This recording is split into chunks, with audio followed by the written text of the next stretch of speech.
Les chantiers de la ligne B de métro portent une attention particulière aux aspects environnementaux et sociaux. Voici quelques exemples.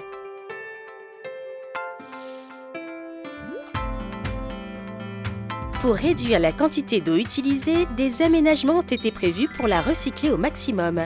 Par exemple, pour le chantier du tunnel, une station de traitement des eaux a été spécifiquement installée. Pour un chantier de cette envergure, c'est plus d'1 million de mètres cubes de déblais ayant servi essentiellement à combler des carrières. Toutes les terres sortant du chantier ont été analysées pour détecter d'éventuelles traces de pollution afin de les traiter si besoin. Cette gestion aura représenté un coût de plusieurs millions d'euros. En ce qui concerne le personnel travaillant sur le chantier, la santé et la sécurité sont une préoccupation permanente.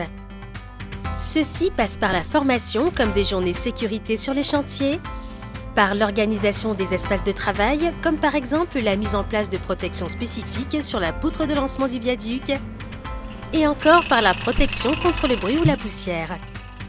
L'impact sur la population est également pris en compte. En phase de génie civil, le niveau sonore était mesuré en continu et les horaires étaient adaptés. Des équipements et méthodes de construction spécifiques ont parfois été développés pour réduire les nuisances acoustiques. Concernant la qualité de l'air, des mesures sont mises en œuvre. Par exemple, des lances à eau ont été utilisées place Sainte-Anne pour limiter la diffusion des poussières lors de la démolition.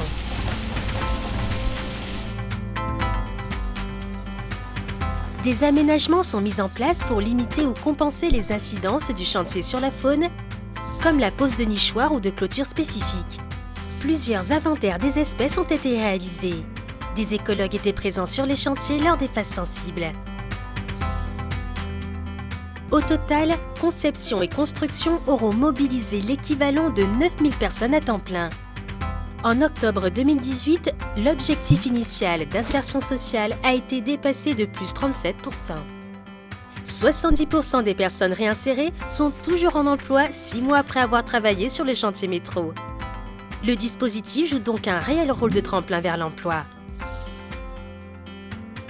D'autres mesures en faveur de l'environnement sont intégrées au projet Ligne B. À découvrir en 2020 dans une nouvelle vidéo consacrée cette fois au métro en phase d'exploitation.